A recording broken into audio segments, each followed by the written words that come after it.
Happy Tuesday, everybody. I'm Nate Eaton. Welcome to Courtroom Insider. It is November 18th, 2025. Hope you had a good day. I'm so glad you're with us. We've received so much feedback after our interview last night with Judge Boreski. Thank you all for watching and for sharing your thoughts. A little bit of negative feedback, I should say. I should say a very small portion. People who were some of you were upset that we couldn't talk Daybell. I tried to own that up front that we were going to talk about him, but the vast majority of the feedback was positive. So thank you, and I appreciate you watching. In fact, we have a lot of questions that I didn't get to last night that we'll get to tonight about the interview and stuff that I'm able to answer, and also questions that you might have tonight. Feel free to put those in the comments down below. Let me know if you have any comments, questions, where you're watching from, and we'll get to those later on. Tonight, tonight is a topic, a subject that is quite serious, as are most courtroom insiders, but this one is quite personal too. And I have to applaud Penny, the woman you're going to meet in a minute, for coming on to talk about this, because she was a whistleblower for a man who has sexually abused children and has had sexual abuse material. Child pornography is what it's commonly called, for some time. He's possessed this. Before we get to that, though, I want to read to you the release we got on November 13th. So that was what's today, the 18th? Let me pull up my calendar here. Last Thursday, so not even a week ago. Ryan Stephen Patania, 35, was sentenced by the Honorable Ada County District Judge Jason Scott to a unified 40-year prison sentence, with 30 years fixed and 10 years indeterminate, after pleading guilty to 4 counts of possession of sexually exploitative material. Additionally, the judge ordered him to have no contact with the victims for 40 years and to register as a sex offender. The case began in December of 2024. I'm going to turn this off so it doesn't beep. There we go. The case began in December of 2024 when detectives investigated him for making sexual comments and touching a child in a sexual manner. Patania was arrested and a search warrant was granted by the Ada County Sheriff's Office to search his phone. Deputies discovered numerous images of child pornography, primarily depicting young boys between the ages of 5 and 10. Deputies also found numerous chats and text messages where the defendant would discuss his interest in child pornography, often joking about it. Crimes involving sexual abuse of children are incredibly serious. The effects are long-lasting, said Judge Scott. He noted the significant danger Patania poses to the community. The Ada County Prosecutor's Office requested a 40-year fixed sentence. Ada County Sheriff Matt Clifford echoed those sentiments, emphasizing the extensive investigative effort and teamwork that brought together a successful conclusion. Now, the person who blew the whistle on this case is here. Her name is Penny Hefner, and her son was the victim. And I say this because her son, who is now a teenager, 17, she discusses openly and has given her permission to discuss it. What happened led to this. And the reason she's speaking out is for a couple of reasons. One, she's going to talk about the story. This was a man who was actively involved in their church community, was actively involved in the foster care system, volunteering and having a job. And he groomed these parents to get to the children, to get to her child. He volunteered in youth programs, and she says he groomed from the inside. She's speaking out to talk about how predators groom, how they manipulate institutions and leadership, the signs that are easy to miss, and what to do when you're feeling something is not right. And we're going to start kind of from the beginning of when this all happened to where it ended up today. And with that, I had a chance to speak with Penny a little while ago, and here is my interview with her. All right, so Penny, I want you to, if you can, take me back, give a little bit of background about what led to where we are today. Okay, so my husband and I became foster parents, and when we had met a potential placement, we went to the group home, picked up the kids, and then we brought them back because it was we did a trial run to see how it would go, make sure it was a fit, because I do have 4 of my own biological children. And we took the kiddos back. It was a great fit. It was going to work. And my now adopted son said, "Wait, I have someone I want you to meet." And that was Ryan. Ryan said at that time that he wanted to maintain the relationship he had built with the children, that he had really bonded with them. My son at the time had a broken femur. He had hurt himself at the group home. So he had really just bonded with him as a brother and uncle. I'm not going to say a father figure, but, very someone to confide in and trust, knowing that he had already come from a really bad past, met this guy who was a mentor. And In the Ryan worked at the home. Ryan worked at the group home. He also worked at the church doing security. He was really involved in the youth. And he seemed like a great guy. He was very open about overcoming addiction, very open about his brother committing suicide. Or overdosing, which was a suicide, however it's worded. Yeah. He was so upcoming and so forefront that you just trusted the guy. So he knew that we'd have to ask the Department of Health and Welfare and the owner of the group home to continue a relationship with the children and with our family. I did not And what invite did him. you guys think? Were you fine with the relationship being I continued? thought, as a brand new foster parent, brand new to this, how amazing that this adult man who has worked with foster youth for a long time, vetted by the system, works in the group home. Not only is he making that relationship with the kids, but he's gonna see that we're good people too. Like, I kind of felt, hey, it's a win-win, right? Like, we're going to learn some stuff. He's known the kids for over 2 months. He's gonna be like, almost like, I felt like a stepping stone between them, because we did not take all the siblings with us. So some siblings were left at the group home. It was a large set. So Yeah. it's like, okay, he was that bridge between the siblings at the group home, the siblings we had, and he seemed like a great guy. It So, seemed like a great fit, taking the kids to church, getting them baptized, really having these heart to hearts with these kids. And it slowly evolved into our home. He'd come over. It started first with like themed dinner nights, like on Wednesday nights. We do themed dinners or spicy food challenges or dessert challenges. My biological kids, seemed to like him. He was never alone with kids here. So it was never weird. I never got like, oh, that guy's a pedophile vibe. yeah. I never saw any warning signs. So did you get permission then from the state and from the group home for him to continue? Yes, And we had permission. so, Penny, do you know, was he doing this with other families? Yes, I do know he did do this to other families. I do know a few that he self-disclosed to me that he would take children from the group home to their placements. And I know he was upset about a few that would not reciprocate his friendship offering. I know a few did turn him down. I also believe there's other victims out there that have not come forward yet. Mm. Based on the information I know, I believe there's a lot of other victims that have not come forward. So Because how often it's was he scary. coming over to your place? He was coming after we started this, he was over at our house 3 to 5 days a week. Wow. Like after school? After school, during the day, he'd come, we talked business. He ended up managing my property in Boise because he had a property management company. He was starting a CPR company. He used to be an EMT. I used to be a medic. We worked in the same counties in California. So we had a lot of these like past similarities. He was always here. He'd go shooting with my husband and my kids. We'd go out for ice cream. He was always here. We had an open door policy. He'd just walk in the house. Wow. And never had a weird vibe about him. Never. When I was struggling with one of our placements we had had in the past, he actually came over and helped us with him.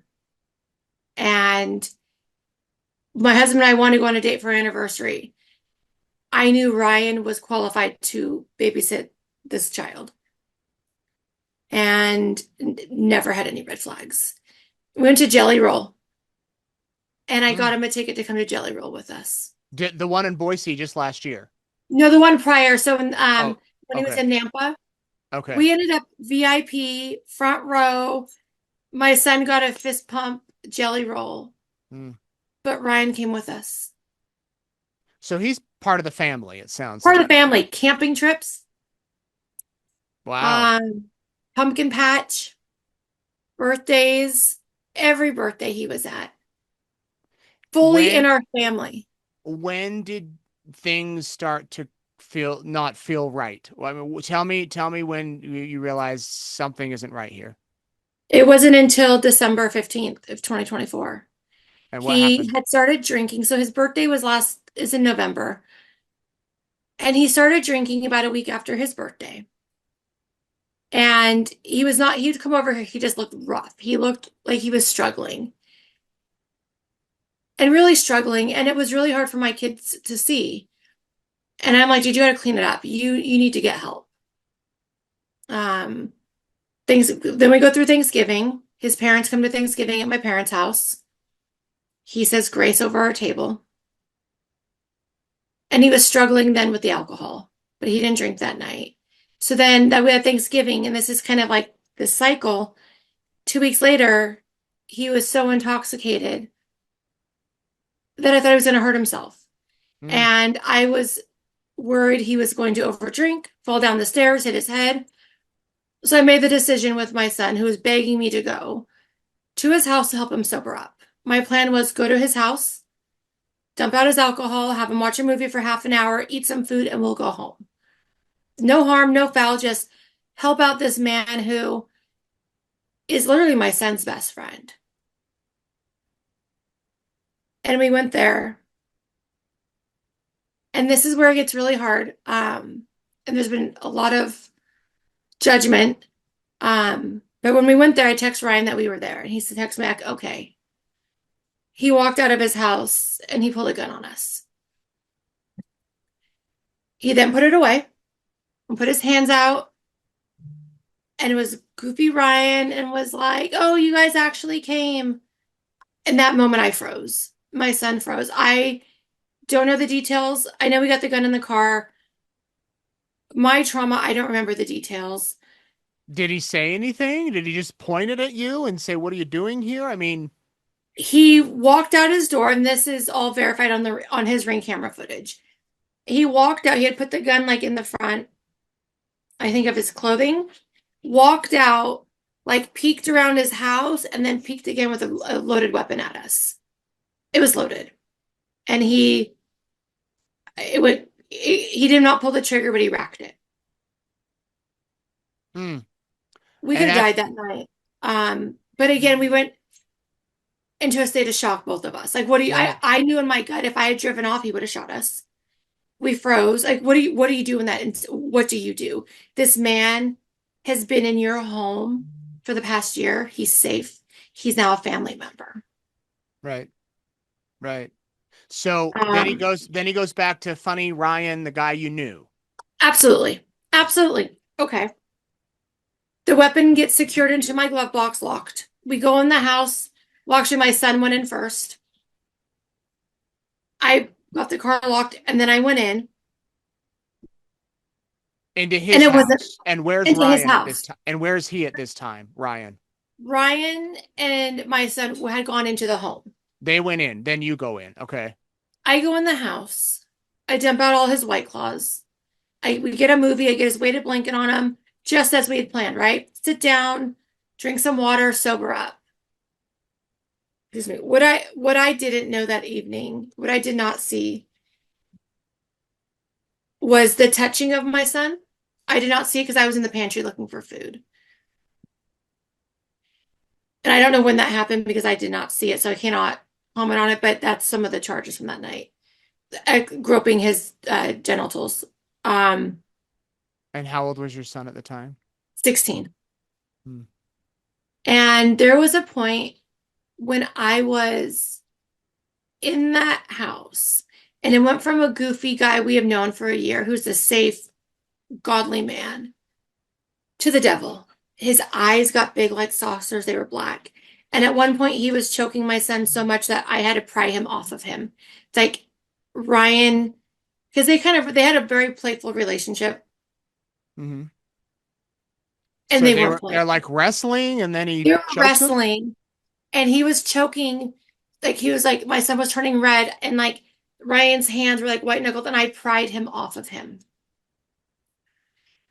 Mm. And it went from, and then at one point, like with all of this, it kind of happened fast, where now the guy's spraying my son with all this cologne, making statements that he smells like a seventh grade locker room, trying to get me to smell him. And now we're getting to the point where it's getting weird and it's getting unsafe, but we can't just walk out that front door for our own safety.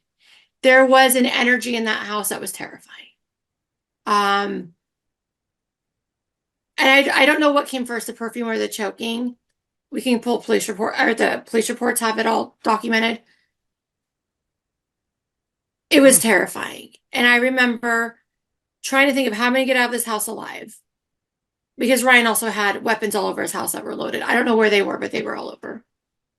And And he knows where you live, obviously, and he's been to your house in we and out, shared our GPS location. right?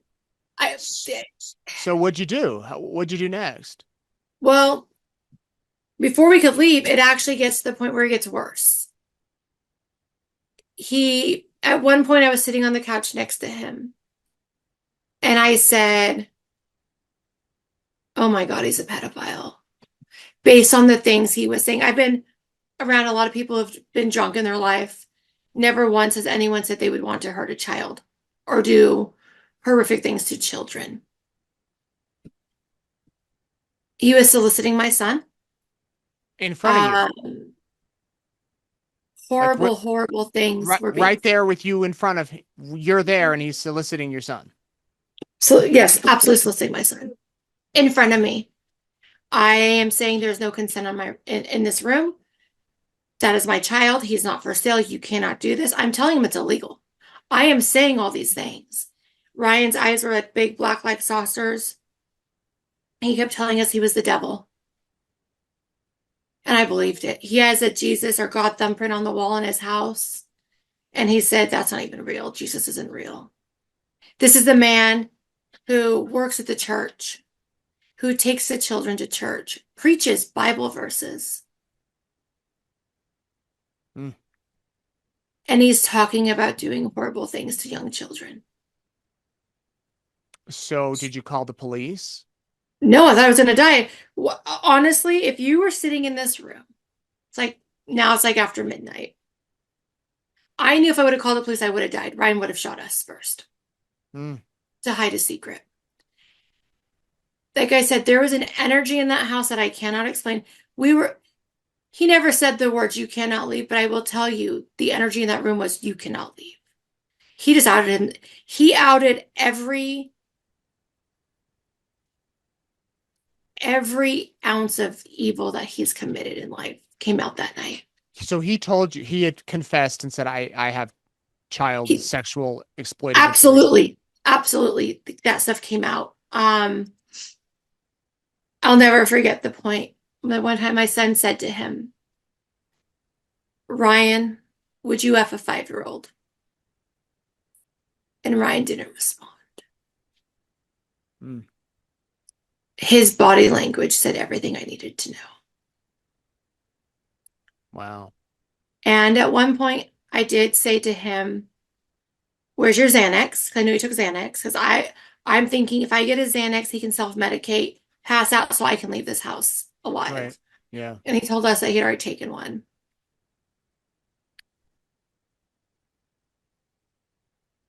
That fear of leaving his house. When people say, like, why didn't you just walk out? I will tell you why. After the soliciting, and the horrible things that were said, we were trying to get, like, just come over tomorrow.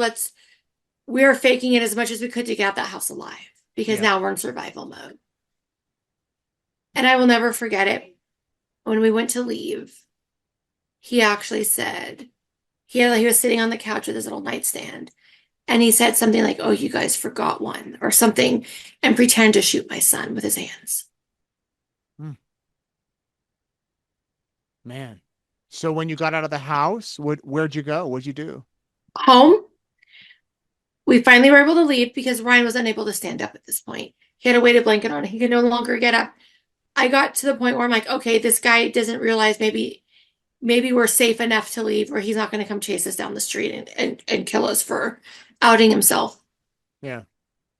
So we go home. My husband gets the gun. We have two safes, puts it away.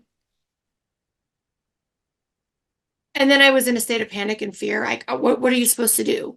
You just survived this. This man that's been in your home for a year, who you know is a safe human, has just outed himself as a pedophile. And the next day I did contact the case manager for CPS. We're trying to process. She knows him. Everyone knows him. He was involved with therapies with children. He was in every circle of experts. He was in. Nobody saw it. And I did go to call the police a few days later, and I panicked and I froze and I said, he's going to kill me if he knows that I'm called. Because I thought when I called the police that they would actually call him and say, Ryan, we need to talk. Yeah. No. That's how I thought this stuff worked. We were actually out of town when we called the police. And when I called, they said about an hour to get a call back because of whatever, however long. And I'm like, I'm going to be busy. When the detective called back a few minutes later, she said, unfortunately, I know Ryan Patania very well. Because I made a joke about, wow, that was a fast call back because I'm just calling this in. What am I calling in? The guy was drunk saying crazy things with the weapon. Yeah. When after you've lived it, you're trying to even process it yourself, right? Sure. Ryan was removed from my family immediately. He showed up Monday after this happened, unannounced, uninvited. He did get his weapon back, and he admitted to everything he had done. All that was given to law enforcement. And he was sober at the time. Completely sober. Never really apologized. Did blame us for going over, said we were never supposed to see this. We were never supposed to see this side of him. So when the cop told you that she said, unfortunately, I know him, did she elaborate at that point? She did as much as she could, as in she had been getting information and reports on him, but never enough to get a warrant. I see. People were reporting him, but it was kind of like maybe it was a report about him being inappropriate, but they don't know who the parents are of the children are. They don't know who the child is. They know he's saying things. He had a sponsor for these types of things. I just found that out recently. I was told he was, I'm sorry, what? What does that mean? He had a sponsor for these type of things? He had a sponsor for his porn addiction and child stuff. So he was trying to go through rehab and he had someone assisting him. Yes. I see. So I don't know about rehab. addiction recovery or something, however. yes. Yeah. He had a very known problem. It was very well documented. I found out from the detective that day that the first time Ryan offended, he was 18 years old. And he had offended on a 10-year-old in California. Oh my. Was that on his record? I mean, how did he get hired at the home for kids? The $1 million question. I know it's on there. He admitted to it. It's documented. It was at a church. It's all documented. I read all the police reports. It's there. California never charged him. One thing I was told from someone on this investigation, I don't know who told me this, but his age was hard because they didn't really have anywhere to house him. The age, even though he admitted to it. And California dropped the ball. And his family knew. His friends knew what he was capable of. His past employers knew. Yeah. How did he go from the church to Foster and Hart? I don't know. So he comes over, you say you're no longer welcome here. He admits again, and this time he's sober. What led to the arrest? What led to getting that warrant, that final warrant that was needed? Because when I called the police that day, my son talked and said what he did to him. That was enough to get the warrants. because, like I said, I did not know about the touching. I was in the pantry Yeah. when the touching had happened. Right. He took that case to get the warrant. He got arrested because I gave up his location. I followed him that weekend. We shared locations. I worked with the detectives when the SWAT team arrested him when he was in Albertsons. Um, I think he knew something was up. I did try to talk to him afterwards. I found out some really, really dark things, and I'm like, how do I get this guy apprehended? What do you need from me? They had enough for the warrants based on that night. Also, we had the all of our text messages where he's admitting to things, and our Ring camera footage from inside Hmm. our home, which we had given to law enforcement. Did So that you get the show warrant. anything? What? Did that Ring camera footage show things that you may have missed? The one inside his house absolutely did. The And one did it inside have his house, audio? Yeah. it's audio and video. Oh, yeah, good. Okay. Oh, he produced it about 4 months later. The things he said in there, I don't even remember over half of them. I only know because I read the police report recently where it's like verbatim the things he said. Yeah, yeah. So they go in and arrest him with your help. You basically track him down. The FBI goes and gets him. Does he confess? Nope, lawyered up immediately. Hmm. They did recover like all my text messages for him. He was already deleting my text messages. He didn't know I'd already given mine to like my husband, my son, and myself had already given everything over from our phones prior to his arrest. He'd already deleted my husband and my son's text message threads, and it's hard to delete mine when he was arrested. Hmm. And um, it was that arrest that led to the discovery of the other charges. Hmm. I had So no idea. you had no idea. This all happens over a series of days, right? Yes, so December 15th is when the event at his house happened.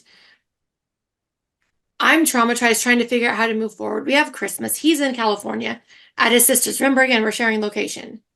The day he was flying home was the day I called police. Okay. So, and then we were out of town, and and that's also what was scary is he kept wanting to meet me alone that weekend. He wanted to know what kids I had with me. Hmm. So he knew something was up, but he also said, "You're going to see a side of me you've never seen before." Wow. And I'm glad I never met him alone. But he also thought he had smoothed everything over by coming to our house that night. Hmm. He didn't know nothing was smoothed over that evening. Right. He didn't know we had already pretty much outed him into this direction. Yeah. Um, he's very good at what he does. I have asked law enforcement, did anyone else in this community think he was weird? Not one person. Because he was a normal, fun Not one guy. person. Normal guy. Normal Yeah. guy. Like I was in the office, the detective's office one day, and she had this wall up of all these pedophiles. And I'm like, that one's weird. And there's like one guy that was weird. She's like, I got that one online. Pedophiles look like normal people, Yeah. not that scary guy driving the kidnapping van. Right. This was a guy in his 30s, clean cut, nice house, clean car. I had no Hmm. idea. I had So no idea. I think he was held on like $1.5 million bond, I believe, at one point, maybe in the beginning. That was the beginning. What's that? That's it. I think it was a million, then two and a half, and then 500. They got up to Oh, 4 million. okay, okay, yeah. So they get him, they talk to him, he lawyers up. When this goes and proceeds and you start to learn all of the evidence they have and just what they collected, what was your thought? How did I fail my kids? How did I not see it? Hmm. How did I not see this monster? I Right. have worked extremely hard to keep my children safe in life. I teach body safety. I bought all those books where hands go. Like I consent. And this man did the unthinkable things to young children. Right. So that was about a year ago, and I'm just pulling up, sentenced 40 years, lifetime sex offender registry, 40-year no contact order. Did you guys give victim impact statements? We did. And what was We that all like? I had sent one to the judge. It was probably about 10 pages. And Wow. then in court, I didn't read it out loud because I realized, what is I going to say? What do you say when Ryan is going to get sentenced and the children already have a lifetime sentence? I didn't agree to the plea deal. My children did not agree to the plea deal. We wanted to go to trial. We wanted him to get life because these are lifetime offenses. If you look at the actual charges, the sentence penalty is life. Yeah. Yes, Ryan got a very strong sentence for what he pleaded out to. He pleaded out to possession of 4 images that the FBI had already tagged. That was it. Just the 4 images? When the judge issued the 40-year restraining order for the living victims, that spoke volumes. Right. Ryan apologized. He apologized to me, my son, one of the victims' mothers, his mother, the community, the church. He never apologized to any of his actual living victims. Mm, It's what he didn't say that day that said it all. right. What did the apology mean anything to you or your son? Nothing, Yeah. nothing at all. There's no apology for the damage that he's inflicted. I put the pieces back together. So, Penny, as I told you earlier, I'm so glad you're speaking out because the people need to know this stuff. But what can we do? I mean, we all have people in our lives that we trust and that are friends. I mean, what would you do differently looking back now? What advice can you share with us? One, I would probably do my own background check. I have met with the Department of the State, and they had said to me, "Oh, you have to be more aware of who you are around your kids." I'm like, "Who's going to do that? Who's vetting them? You?" Because they did a horrible job. This guy also put in his foster care application twice. He withdrew it, I believe, when it came time to the family interviews. Mm, he wanted his own kids. He wanted to get he has his own kids. I'm also going to share because now it's out as record. His mother knew what was going on, Mm, and she didn't warn me. I don't know how to get over that either. Going forward for protection, do your own background checks. We ran Truth Finder on him, and we found that charge when he was 18. mm, It doesn't have details, but if I was an agency doing a background investigation, I absolutely would want to know what that was and inquire about it. But how did he work at all of these children? He worked at Cherry Gulch in Emmett, which is now closed. He was terminated for being sexually inappropriate with minors. The wow. church, the church knew about his issues and still let him around children. His parents knew where he was employed and didn't intervene. His friends knew and they didn't intervene. So who has the liability of intervention? You see something, you say something. All I needed to hear was one sentence. He has an issue with little boys, and he would have been out of my life. Right. I Right. never got that option. I was dumbfounded. I'm still dumbfounded every single day. And I Yeah. don't know how to put these things back together for children.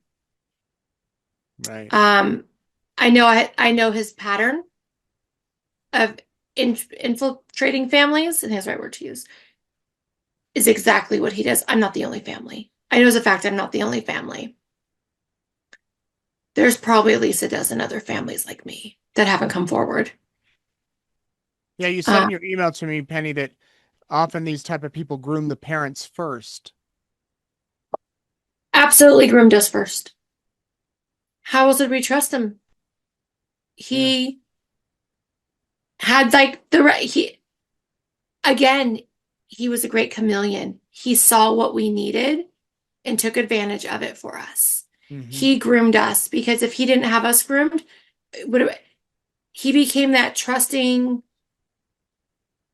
adult, but he was so safe. I mean, had any of my kids ever been like, oh, we don't like him, I would have been, okay, guy's done. The animals liked him, the kids liked him. We had Baca over a few times, the Bikers Against Child Abuse. They met him, therapists met him, group. All of these people had met him. Right. He fooled Wow. everyone. Mm. I don't have, like, most of my friends I have in general are from high school. Yeah. We don't have a lot of new friends in, or they were like from like the kids' school and we've known him for years. He's the Yeah. first person we let into our home. And he's probably the last. So Because how do you what do you do if you feel something's not right? You know, obviously, hopefully, it's never dramatic as enough as that late night at his house where he's confessing right? all. But how do you do that? I think sometimes we might be worried about offending people or making them Yes. accusing them of stuff that may not be true, but you just have this feeling. How would you suggest people handle that? I think the first thing is you have to call law enforcement. And you know what? If it's, I think it's the safest thing to do. Call law enforcement, report them to CPS, see if they know anything. Because I don't really know. I've been trying to figure out. I had to take the class Darkness to Light. I didn't learn anything. What I learned from that is actually almost 96% of pedophiles have what they call is trophy backgrounds or something where they know they're going to pass these background checks because they're so good at what they do. Mm. They don't get caught. Ryan thought that night he came over to our house, he smoothed everything over. We would never report him. He actually thought the reason why he got caught was because of his sponsor. Oh, He didn't realize it was us. yeah. And I think if you are in a class like that, you should also be on a registry someplace. Because if you have an addiction, I don't know how he got through the system. He's good. I mean, in his court apology, he told the judge, he's going to write a book. He's been told to write a book. I don't know about what, but he also said when he gets out, he wants to work with youth and mentor them. That's how sick and twisted he is. That he thinks when he gets released, if he ever gets released, he's going to get out and mentor youth again. Well, let's hope that's not the case. Ever, Yeah. ever. And I'm grateful that the judge gave him the most time he could with what he had in front of him. Yeah. Because had So he, sorry, what? I was gonna say he'll get out at minimum when he's like 72 or something. 65 is when he's up for parole because 30 60. years, and Okay. then they do like the 10 years on top, So 75, right? 75. Yeah. Lifetime sex offender registry and then the 40-year no contact order. Right. Yeah. And I think it's also be leery with men working around children. That's one thing actually I've really learned from this is if a man with no children, no steady relationship wants to be around children, it's probably a red flag. It is a red flag. I Yeah. see things completely differently now. And that's Completely. totally understandable. Penny, even I've got 3 kids of my own. If I'm at a grocery store and I walk into a restroom and there's a little boy in there with no parent, I leave. And maybe guys, that's just me covering this stuff for so many years. Like you don't even want to be anywhere near the situation where you're alone with a kid who isn't your own. That's just my, Uh, personal thought. right. And I'm going to share in here that there are text messages. Again, I don't know for record, but if you want to pull police reports to get the quotes, the parents told them in text messages, if anyone makes an accusation against you, you will go to jail. Foster and Hurt will be sued. They will lose their licenses. because they didn't do a big enough background check on you because the data is out there. Mm, And that's in a text message from 2024. wow. And no one stopped him. Yeah. And we had a pedophile in this community running free for the last, I think he's been here for 5 years. Mm, And no one was able to stop him. They never had, like I said, they never had enough for warrants. I never knew. I never knew that the man that was welcome into my home was a monster in plain sight. It's terrifying. yeah. And again, 40 years, it's a lot. But what about the kids who have a lifetime sentence? How do you fix that? Right. Right. That's the biggest thing I keep coming back to is I can sleep a little bit better at night now that he's not going to get out in 5 years because his friends supported him. And his friends, the DA called out his friend in the courtroom who put in text message, I know you're a pedophile, you're a predator, stop working around children, stay away from little boys. That same friend wrote a letter of recommendation for him. Mm-hmm. That same friend said on social media, Ryan's getting off with a slap on the wrist. He's got no priors. Mm. Well, I can't thank you enough, Penny, for speaking out. And please, all the best to your son and the other victims in this case. And hopefully, you speaking out can prevent something else, or at least if someone's in a situation right now, they can realize, take a second look at it and think, maybe this isn't right. And again, and go back to really quick is if they seem too good to be true, Yeah. right? If this guy, he was on school pickups, not for my kiddos, but for other children that I've learned about from this. He infiltrated barbecues with the family. You know, I'm making this brisket, bike riding, camping trips. And don't be embarrassed. And if you think your son may have been a victim, reassure them it's okay to come forward Right. because boys are the hardest ones to come forward. And I'm sure you've heard that a lot Yep. in what you do because boys' bodies react and they can't control it. And it's embarrassing and it's shameful. Yeah, absolutely. 100% embarrassment. Don't want to talk about it. Don't want to bring it up. Don't just want to move on. Ignore it. Forget it. And Ryan is good. He threatened he bribed with money, with food, and threatened with family harm. So he did all the things. He did all the things. My thanks to Penny for being willing to share. This is a topic that I think needs to be discussed. That's why I devoted tonight's program to it. That sometimes it's embarrassing. It's a little awkward to talk about this sort of stuff. You hate to be like, I'm not one of those people. I know the signs. I know that I wouldn't get involved in this type of stuff. Yet it happens, and it happened to this family, and she was brave enough to say something and do something, and now we have the suspect, the guilty man who did this, behind bars for at least 30 years. So my thanks to Penny for talking about this. I also need to thank, transitioning here to newspapers.com. They have been a great sponsor here with us on eastidahonews.com. I got to tell you a story. We had a visitor today come into our newsroom who was telling me that they heard about newspapers.com. They found out that I think her grandfather had a brother that they didn't know about. And they found this out somewhere. And you know, the first place they went, newspapers.com. They're like, we got to find this out. Logged on to newspapers.com. And I believe they were able to find some obituary information or some sort of record somewhere that was able to give them a little bit more information. And I love to hear these type of stories from you out there. If you have a story about newspapers.com, please send it to me because I can share it here on Courtroom Insider. They are our sponsor and they're doing a sale. You can give a gift subscription. Let me check. I think it's 25% off. Maybe it's 30% off until 30% off. You give up 6 months newspapers.com gift subscription. It ends November 23rd. Wrap up the past as a gift. You know that sometimes, like my parents, they're really hard to shop for Christmas. I never know what to get them. Last year, I gave my mom a subscription to her local newspaper, a digital subscription, and she loves it. She's on it all the time. Every day she's on it. And I'm thinking, man, newspapers.com, that'd be a great gift for them because she reads the current news, but my dad's big into family history. So they might just want to log on there and get all the information they can. So there's a gift idea for you. Another gift idea for you are East Idaho News shirts. Can you hold on a minute? I want to show them to you. Stand by. Don't leave.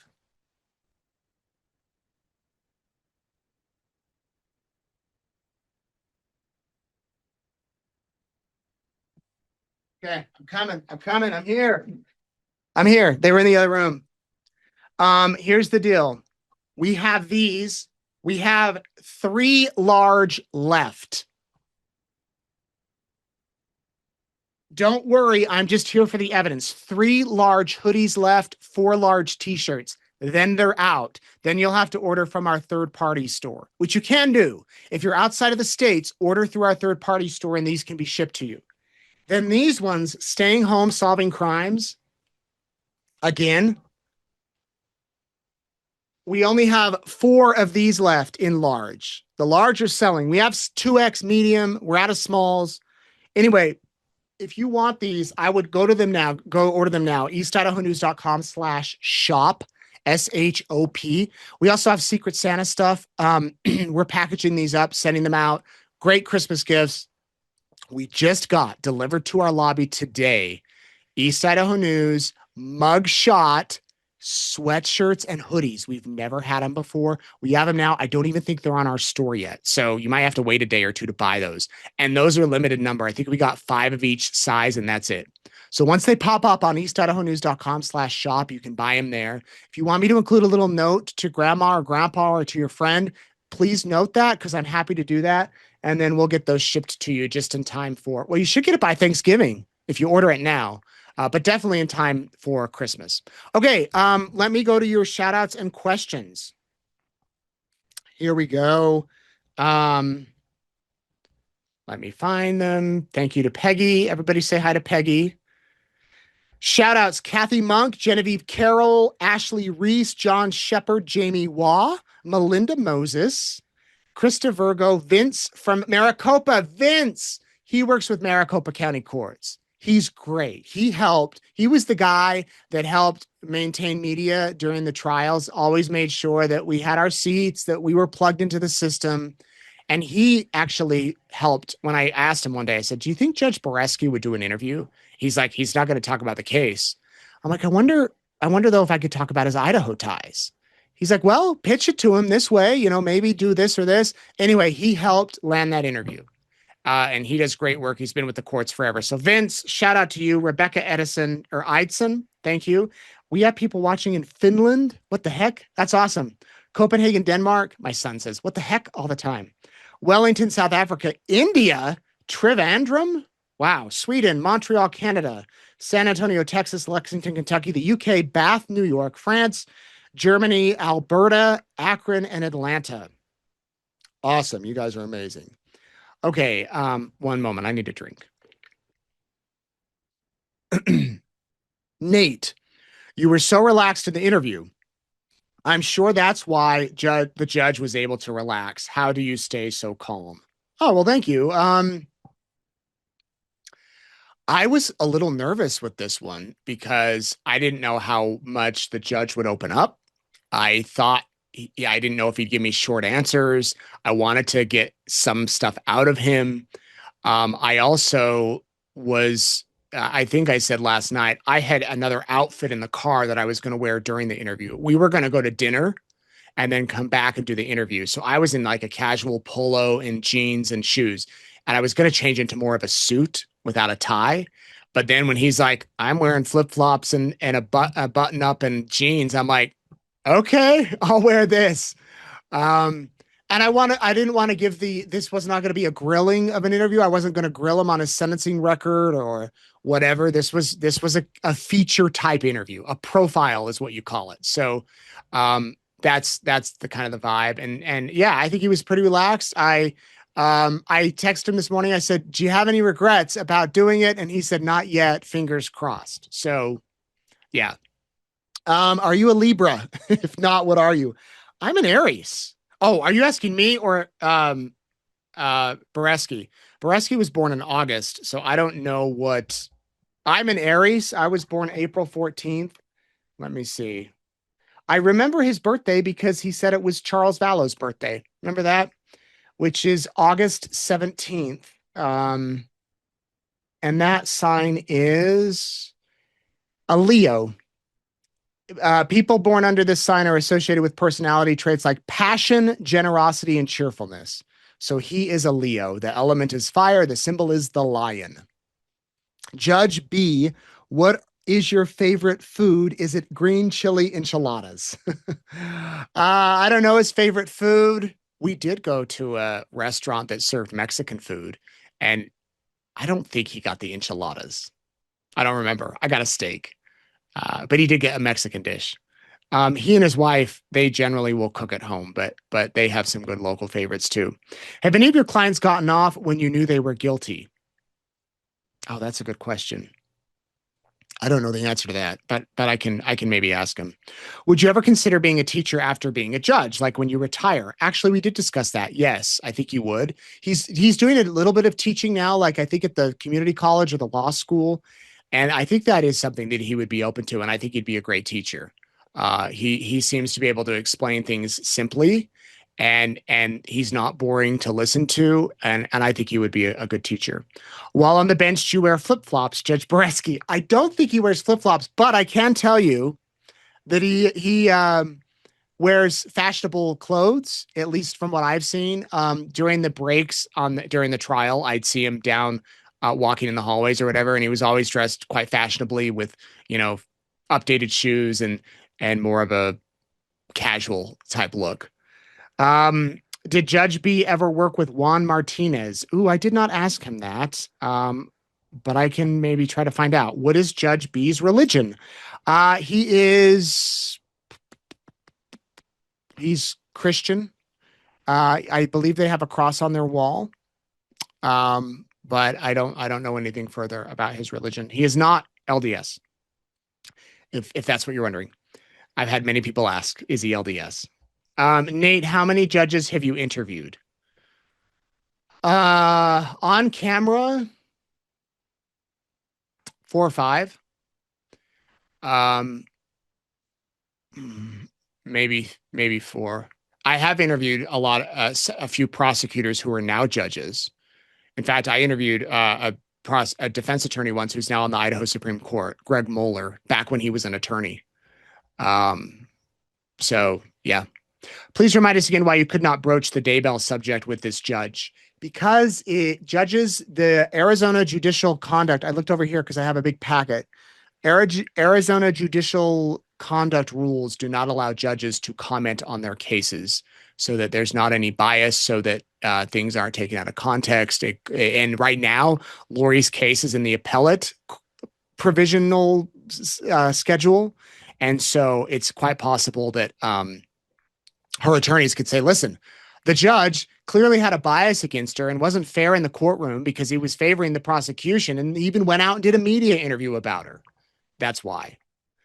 You talked about eating out with the judge and his wife and Jordan. What did you eat? Oh, I just talked about that. I don't even remember the name of the restaurant. It was good. They chose it. And I had a steak, and the portions were huge and enough to have the next day. Judge B, do the really upsetting cases affect you, and how do you get through that? I think they do. I can't speak further to that, but I think they do. How often does Judge B return to Idaho to visit? He was last here, I think, in August or end of July for the University of Idaho Law Week. He went up and helped out with the law school up there. I think he told me he comes about once a year to see family and friends. How old is Judge B? He's in his lower 50s, early 50s. I think he's got another 10, 11, 12 years left until he can retire. Penny asks, Judge, how on earth did you stay so calm and clear-headed during trials that make the rest of us lose our minds? Good question. He has a very good job at that. And yeah, I think he's just able to do it. Is Judge Boreski retiring? Not that I know of. I don't think so. I want to know how the judge kept his composure during Lori's trial. Well, he did a good job with it, and that would be the help with that would help as far as maintaining control in the courtroom and things like that. I think that's it for our questions. But I just want to thank you for watching, everybody. Now, here we have a full week of programming here on Courtroom Insider. I'm going to be here every night. Tomorrow night, we're back to Arizona. An interview with Justin Lum about a case, a documentary called No Way to Die, about a 13-year-old girl who was found dead in a dumpster. It is so disturbing. We're going to talk about that. Then on Thursday, Brianna Whitney, a journalist from Arizona Family, will be here to talk about a Jodi Arias documentary called Obsessed that's just coming out. It's a deep dive into the Jodi Arias case. We'll have her here to talk about that. And then on Friday, the mother of a young man who's been missing for 2 years. A lot of questions about this one. His truck was found abandoned with his dogs inside, alive, doors open, and nobody knows where he's at. We'll talk about that. Also, tomorrow, we will have the latest on the Michael Vaughn case. A bunch of new court documents have come out. We'll go through them. I'll keep you up to date on what's happening with that case. So we have a lot to talk about this week, and I hope you'll stay tuned and hope you'll watch, and I hope you have a good night. Here's where you can find me, everybody. I'm on Facebook, X, YouTube, and Instagram, and all the places, and I love to keep in touch with you. Thank you very much for following along and watching here on Courtroom Insider. Have a great night, everybody. See you tomorrow.